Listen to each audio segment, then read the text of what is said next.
గాలి జనార్దన్ రెడ్డి దక్షిణాది ప్రాంతానికి సంబంధించి మైనింగ్ డాన్గా పేరు పొందినటువంటి వ్యక్తి.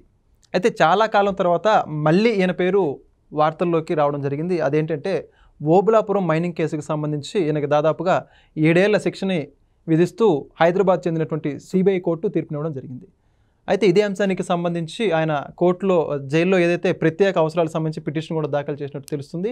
ఈ యొక్క అంశానికి సంబంధించి మరిన్ని వివరాలు తెలుస్తుందా మనతో ఉన్నారు సీనియర్ పొలిటికల్ అనలిస్ట్ రాయేష్ అప్సాని గారు. సార్ నమస్కారం అండి. గాలి జనార్దన్ రెడ్డి సార్, ఈయన ఒకప్పుడు చూసుకుంటే దేశవ్యాప్తంగా బాగా ధనికుడుగా ఎన్నో వార్తలు వచ్చాయన గురించి. ఇంట్లో బంగారపు కూర్చుందని చెప్పేసి, ఏదైతే నోట్ల రద్దు సమయంలో కూడా ఆయన కుమార్తె వివాహం ఏదైతే అంగరంగ వైభవంగా జరిగిందని చెప్పేసి అప్పటి ఈడీ కూడా ఆ పెళ్లికి సంబంధించిన ఖర్చుల గురించి ప్రత్యేక దృష్టి కూడా సాధించింది. అయితే అటువంటి వ్యక్తి గతంలో జైలు జీవితం కూడా గడిపాడు, ఇప్పుడు కూడా జైలు జీవితం గడుపుతున్నాడు. ఈ జైల్లో సాధారణ ఖైదీలాగా చూస్తానని చెప్పేసి అర్థమవుతోంది. వాటికి సంబంధించి ప్రత్యేక అనుమతులు ఇవ్వాలని చెప్పేసి అనేక, అంటే భోజనం దగ్గర కావచ్చు, ఆయన ఉండడం కావచ్చు, ప్రత్యేక అనుమతులు కోరుతున్నట్టు అర్థమవుతుంది. ఒక్కసారిగా ఆ స్థాయి నుంచి ఈ స్థాయి ఏంటంటారు? అంటే ఇవాళ ఏ స్థాయి నుంచి ఏ స్థాయికి ఎవరి జీవితం పరివర్తన చెందిన అది వారి స్వయంకృతాపరాధం. అంటే ప్రకృతి వైపరీత్యాలు, రోడ్డు ప్రమాదాలు లాంటి ఏయో అనుకోని సంఘటనలు సంభవిస్తే తప్ప ఇటువంటివి ప్రత్యేకంగా ఒక కానిస్టేబుల్ కొడుకుగా తన జీవితం ప్రస్థానం మొదలైన తర్వాత అక్కడి నుంచి తను వ్యాపార రంగంలోకి వచ్చి కానిస్టేబుల్ కొడుకైన మాత్రం జీవితం ఎదగకూడదా అంటే ఆ హక్కు ఎవరికైనా ఉంది. అవకాశాలు అందిపుచ్చుకొని జీవితంలో ఎదిగే స్వేచ్ఛ, ఆ విధంగా మార్కెట్ అవకాశాలు కూడా మన భారతదేశం అటువంటి అవకాశాలు కల్పిస్తుంది. మన రాజ్యాంగం కొంతమందికి అవకాశాలు దక్కాలి, మిగిలిన వాళ్ళు దక్కించుకోవడానికి వీల్లేదు, ఎవరెక్కడ జీవితం బిగినది అక్కడే ఉండాలని నియంత్రించే సమాజం కూడా మనది కాదు. కాబట్టి అతనికి తెలివితేటలుండి, వ్యాపార దక్షత ఉండి, వ్యాపారంలో ఎదిగితే దాన్ని ఎవరు ఆక్షేపించాల్సిన అవసరం లేదు. అతను సంపాదించుకున్నాడు కాబట్టి మిగిలిన వాళ్ళు అసూయ పడాల్సిన నెస్టీ కూడా లేదు. అసూయ చెందితే అది వాళ్ళ కర్మ. అతను ఆర్థికంగా ఎదిగాడు కాబట్టి అతని గురించి మనం వ్యాఖ్యానించడంలా. కానీ ఆ ఎదిగే క్రమం, ఎలా ఎదిగావు, ఇది ఖచ్చితంగా చర్చనీయాంశం. అతను వ్యాపారస్తుడిగా మారిన తర్వాత మైనింగ్లోకి వచ్చాడు. ఇందాక మీరు మీ ఇంట్రోలో ప్రస్తావించినట్టుగా అతను దక్షిణాదికి పరిమితం కాల, భారతదేశ వ్యాప్తంగా అక్రమ మైనింగ్ ద్వారా ఇన్ని వేల కోట్ల రూపాయలు సంపాదించవచ్చు. ఆ సంపాదించిన డబ్బుతోటి రాజకీయాల్లోకి రావచ్చు, పదవులు అందుకోవచ్చు, ప్రభుత్వాలను శాసించవచ్చు అని చెప్పని ఆ రోజుల్లో చంద్రబాబు నాయుడు గారి ద్వారా mining mafia A threat to democracy అని చెప్పని ఒక బుక్ పబ్లిష్ చేసి దేశవ్యాప్తంగా పంపిణీ చేశారు చంద్రబాబు నాయుడు గారు. అంటే దేశ ప్రజాస్వామ్యానికి మైనింగ్ మాఫియా ఏ విధమైన థ్రెట్గా మారుతుంది అనేది ముందుగానే ఊహించి ఆ జరుగుతున్న సంఘటనల్ని విత్ డాక్యుమెంటల్ ఎవిడెన్సు అందులో ఒక్కొక్క అంశాన్ని మెన్షన్ చేస్తూ చంద్రబాబు నాయుడు గారు ఆ రోజు దేశం దృష్టికి తీసుకురాగలిగారు. ఇవాళ ఆ రోజు చంద్రబాబు నాయుడు గారు ఏమైతే చెప్పారో ఇవాళ ఆచరణపూర్వకంగా చట్టపరంగా నిర్ధారణ అయింది. ఇక్కడ మనం మాట్లాడుకుంటున్నది ఏంటి, అతను మీద 14 సంవత్సరాల పాటు నడిచిన కేసులు 2009లో నాటి ఆంధ్రప్రదేశ్ రాష్ట్ర ప్రభుత్వం సిబిఐ విచారణకు ఆదేశించింది. ఓబులాపురంలో జరిగిన అక్రమ మైనింగ్ మీద విచారణ చేయండి అని చెప్పని సిబిఐ విచారణ చేసి 2011లో ఇతను అరెస్ట్ చేశారు.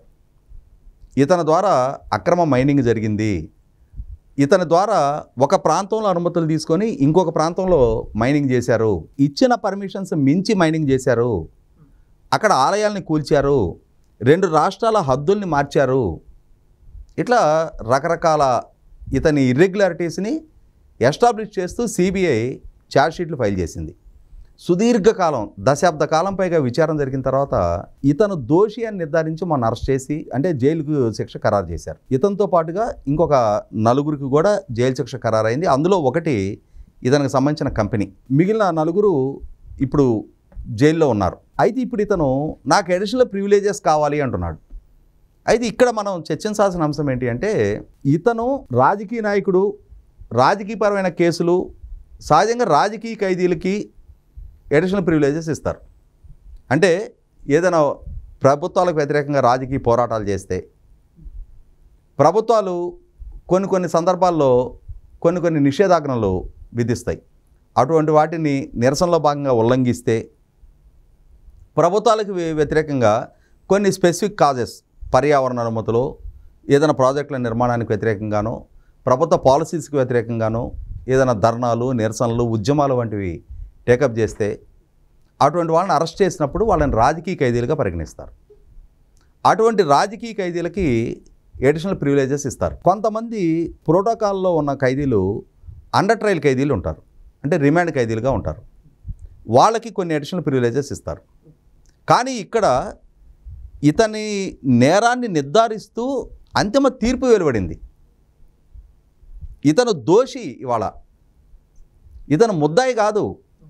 న్యాయస్థానం ద్వారా ఇతని పాత్ర నిర్ధారణ అయిన నేరస్తుడు. ఇతను ముద్దాయిగా ఉన్నప్పుడు అతని ప్రమేయం ఇంకా నిర్ధారణ కాలేదు కాబట్టి బెనిఫిట్ ఆఫ్ డౌట్ కింద అతనికి కొన్ని ప్రివిలేజెస్ ఇచ్చారు అంటే అర్థం ఉంది. ఆ రోజు మాజీ మంత్రిగా ఉన్న హోదాని పరిగణలోకి తీసుకొని అతనికి కొన్ని ప్రివిలేజెస్ ఇచ్చి ఉండొచ్చు. చంద్రబాబు నాయుడు గారి మీద మన కేసులు నమోదైనవి, ఆయన అరెస్ట్ చేశారు. అంతకుముందు జగన్మోహన్ రెడ్డి గారి మీద కేసులు నమోదైనవి, ఆయన అరెస్ట్ చేశారు. అరెస్ట్ చేసినాడు ఆయన ఎంపీ. చంద్రబాబు నాయుడు గారు లీడర్ ఆఫ్ ద అపోజిషన్. వాళ్ళకి అండర్ ట్రయల్ ఖైదీలుగా, రిమాండ్ ఖైదీలుగా వాళ్ళకి కొన్ని ప్రివిలేజెస్ ఇస్తారు.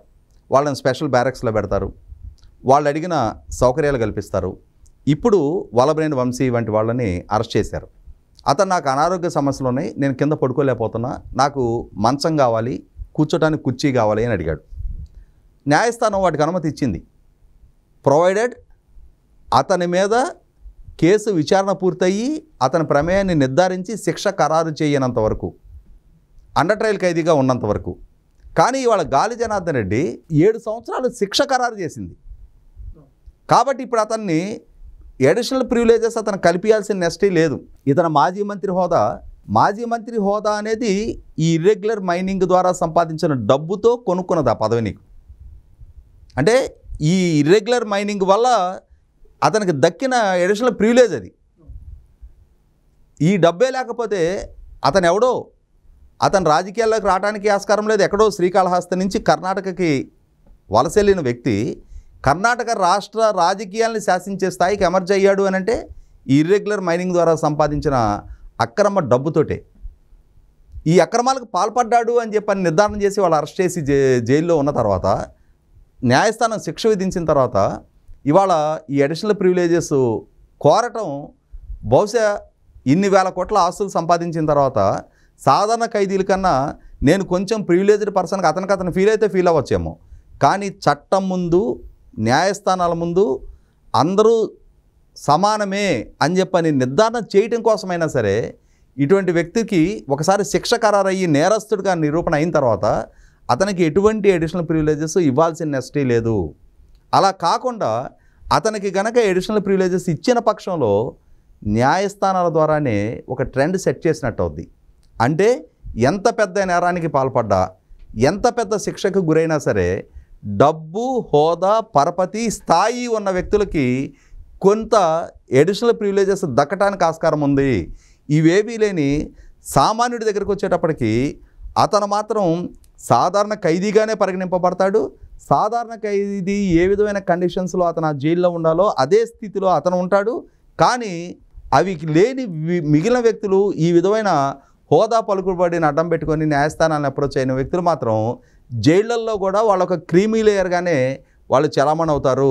100% ఇది ఆక్షేపణీయం. స్వాతంత్ర పోరాట టైంలో, ఎమర్జెన్సీ టైంలో రాజకీయ నాయకులు అరెస్ట్ అయ్యారు. ఆ రోజు వాళ్ళు నాయకులుగా వాళ్ళని రాజకీయ ఖైదీలుగా పరిగణించారు కాబట్టి ఆ రోజు వాళ్ళకు కొన్ని వెసులుబాట్లు ఇచ్చారు. కానీ ఇటువంటి అక్రమాలకి, అరాచకాలకి, దాడులకి, దౌర్జన్యాలకి, ప్రకృతి వనరుల లూటికి పాల్పడ్డ, అధికార దుర్వినియోగానికి పాల్పడ్డ వ్యక్తుల విషయంలో ఎట్టి పరిస్థితుల్లో ఇటువంటి అడిషనల్ ప్రివిలేజెస్ సంస్కృతిని, అటువంటి సంస్కృతికి అవకాశం కల్పించకూడదు.